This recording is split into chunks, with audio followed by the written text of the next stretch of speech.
자, 얼마 전에 단타 강의를 사람들이 굉장히 좋아해 주셨더라고요. 감사하고요. 오늘도 좀 이어서 단타에 대한 이야기를 해볼게요. 그리고 더불어서 이번 달 말, 이제 벌써 뭐 20일이니까 이번 달 말 정도에 이번엔 단타 말고 다른 강의를 또 준비해서 직장인분들도 또는 단타 하는 분들도 뭐 할 수 있는 강의를 또 준비해 볼게요. 근데 그거는 조금 더 고급 강의라서 제가 비용을 받아야 될 수도 있을 것 같아요. 좀 이해 부탁드립니다. 자, 오늘 미래에셋 비전 스펙 5입니다. 이번에. 저번에 스펙 4호에서 난리를 치더니 오늘은 5호예요. 오늘 제가 이거를 단타를 매매를 했는데 저도 이런 적이 많이 없을 정도로 사실은 굉장히 좋은 성과를 냈어요. 그럼 이렇게 어떻게 매매할 수 있었는지를 말씀드려 볼게요. 자, 먼저는요, 오전장입니다. 그쵸. 지금 오전장의 특성을 이용한 겁니다. 그러니까 오전장에는 제가 말씀드렸지만 10시 전에는 전국에 있는 모든 개인 투자자가 다 달려들어요. 자, 두 번째는요, 변동성이에요. 세력들이 먼저 쐈더라고요. 그리고 세 번째는 상한 제도가 적용이 안 됐다는 점. 그러니까 상승하는 데 있어서 더 많이 오를 수 있는, 저번에 100% 이상 올랐잖아요. 그렇게 오를 수 있는 가능성이 있다는 점. 그리고 네 번째는 얇은 호가입니다. 자, 여기에 대해서 이제 설명을 하나씩 드려볼게요. 제가 요즘에 느끼는 건데 이 종목 말고 오늘 오전에 수급을 줬던 종목들이 꽤 많아요.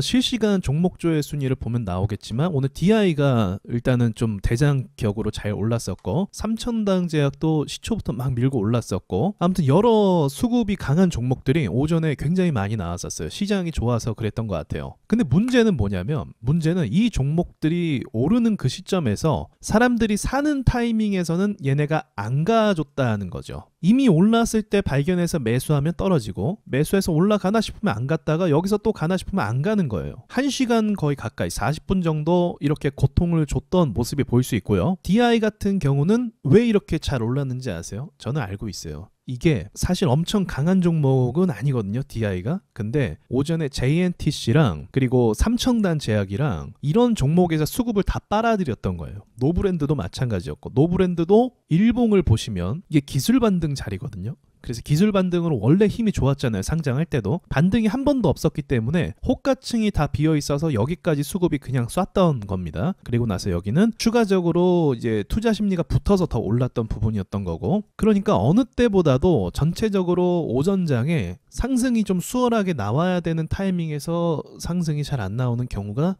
굉장히 많았어요. 하나 에어로스페이스도 마찬가지예요. 오히려 여기서 수급을 쏜 다음에 거래가 터지고 사람들이 들어올 때쯤에 밀어버리는 이런 일들이 요즘에 정말 많이 생겨요. 이거 여러분 제가 지겹게 말씀드리지만 이거 세력들이 다 개인들 깡통차게 만들려고 이렇게 만드는 겁니다, 지금. 자, 이렇게 가뭄 같은 시장 상황 속에서 갑자기 30분 이후부터죠, 미래에셋 비전 스펙 5라는 종목이 튀어나오기 시작한 거예요. 그리고 최근에 신규 상장주가 안 좋다 보니까 요 녀석도 마찬가지로 이렇게 한 37% 정도 폭락을 시켰네요. 장난 아니네요. 이렇게 폭락을 했다가 갑작스럽게 여기서부터 이 봉 보세요. 이게 11%짜리 봉이에요. 11%. 그럼 제가 아까 오전장의 특징이 있다고 했죠. 이게 장 중에 나왔다면 이렇게까지 움직이지 못했을 거예요. 지금 많은 투자자들이 이걸 지금 사고 팔고 하고 있거든요. 그리고 제가 두 번째로 얘기했던 게 변동성인데, 지금 11%가 나왔다면 오늘 오전장 분위기 어땠다고요? 별로 안 좋았어요. 종목들이 잘 못 가줘요. 계속 못 가줘요. 투매 나오고. 근데 그런 와중에 11%라는 엄청난 상승이 나오게 되면 어떻게 될까요? 모든 투자자가 여기로 매수로 몰리게 된다는 거예요. 그래서 제가 매수가 몰릴 것을 예상해서 매수를 한 거죠. 이 봉을 확인하고 이제 롱바디 양봉에서 끝에서 살 수는 없잖아요. 그래서 조정 꼬리 있죠? 꼬리를 받을 때 이 종목이 엄청나게 몰리겠다라고 판단을 한 거예요. 그래서 매수를 하니까 8%까지 올랐단 말이에요. 거의 뭐 5초도 안 돼서 갑자기 8%로 올라버리더라고요. 그래서 이제 직감할 수 있는 거죠.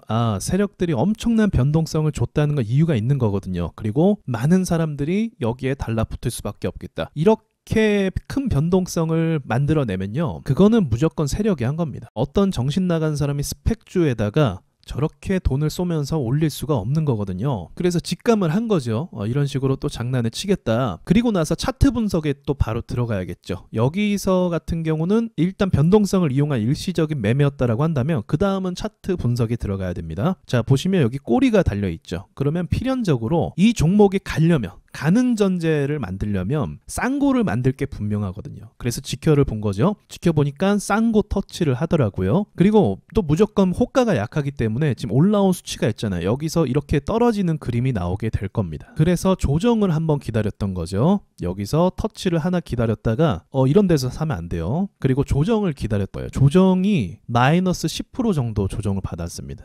그래서 이것도 사자마자 한 5% 정도 바로 또 올랐어요. 그래서 또 매도를 했고요. 왜냐면 이게 롱바디 음봉이잖아요. 음봉을 바로 이기면서 올라가는 그림은 사실 많이 나오지 않아요. 그래서 추가적으로 더 밀릴 수도 있어요. 그리고 나서 또 추가적으로 당연히 밀리더라고요. 팔자마자. 그래서 여기 보시면 이런 라인이 있죠. 이런 라인에서 또 한 번 매수를 하게 된 거고, 그 다음에 이제 반등이 나왔잖아요. 이땐 또 함부로 들어가면 안 되죠. 왜냐면 여기 매물대 벽이 있기 때문에. 그래서 이게 튕겨 나올 때, 가는 그림은 튕겨 나올 때 이렇게 가는 그림을 생각을 한 거죠. 근데 샀다가 투매가 또 나와서 반등을 살짝 줄 때 손절을 했고요. 이건 손절이고, 이제 그 다음에 돌파 개념인데 이제 여기 돌파겠죠. 여기를 이렇게 돌파 만든 거죠. 그리고 나서 이렇게 된다면 얘는 이제 가는 그림으로 가게 된다라고 판단할 수 있는 거예요. 쌍고를 만들고 그 다음 가는 그림으로, 그래서 더 크게 갈 수 있겠다 판단할 수 있는 거죠. 그래서 보시면 여기서 돌파했을 때 또 매수를 했어요. 또 사자마자 다음 봉 얼마예요? 10%가 또 오르더라고요. 왜 여기서 팔았냐면, 더 갈 걸 알고 있었는데 왜 팔았냐면, 지금 연속적으로 했을 때 10% 넘게 올랐거든요. 2분 만에. 그러면 필연적으로 조정을 받아요. 아무리 간다고 해도 조정이라는 건 있어요. 가면서 조정받고 가면서 조정받고, 이런 그림은 늘 존재합니다. 그래서 이제 팔았다가 다시 여길 뚫었죠. 쌍고를. 그럼 여기서 매수를 할 수 있었던 거예요. 살짝 조정받고 이제는 계속 가겠다 싶어서 어떻게 해요? 홀딩을 하면서 또 10%에서 매도를 할 수 있었던 거죠. 그러니까 여기 한번 빼고는 시나리오대로 움직여준 모습이라고 볼 수가 있는 거예요. 자, 그리고 여기서부터 쉬지 않고 이렇게 올랐잖아요. 43% 올랐거든요. 그러면 마이너스 한 20% 정도는 조정 받을 수도 있어요. 그래서 함부로 또 들어가면 되는 게 아니고요. 아까 말씀드렸듯이 상한 제도가 없잖아요. 여기서부터 이미 상한 제도를 넘어선 상승을 해버렸잖아요. 그러니까 이렇게 만들면 세력들이 어떻게 해요? 움직임과 변동성과 단타로, 세력들도 단타로 해먹기 너무 좋은 거고, 투자자들이 유인하기 너무 좋은 거고, 또 제가 아까 마지막으로 호가 이야기를 했는데 호가를 보시면 또 답이 나와요. 자, 단타할 때 보통 호가 물량이 많은 걸 투자하는 게 기본적이거든요. 사실은 그게 기본이에요. 근데 이건 완전 반대인 거예요. 이거는 호가가 약하니까 엄청나게 상승할 수 있는 거예요. 매물대가 없는 거죠. 매물대 벽이. 거기다 미친 변동성까지 줬어요. 지금 오전장이죠. 오전장의 특성을 이용하고 변동성이 발생했고 상한 제도가 없어요. 그리고 호가가 약해요. 어떻게 될까요? 폭락도 할 수 있겠지만 상승에 대한 기대감이 생긴다면 이건 엄청나게 폭주할 수 있는 주식이 되는 거죠. 근데 거기서 끝이 아니라 이 종목을 타이밍 맞게 흐름을 보면서 침착하게 눌릴 때 사고, 폭락할 때 사고 받고 또 팔고, 욕심 부리지 말고, 그러한 기술까지도 접목이 돼서 만들어진 결과라고 볼 수가 있습니다. 매일 이런 주식이 나오지가 않아요. 신규 상장주에서만 가능한 움직임이라고 보실 수가 있습니다. 그리고 저도 매일 이런 식으로 매매하지는 않아요. 절대로. 이렇게 움직이는 종목은 기본적으로 없거든요.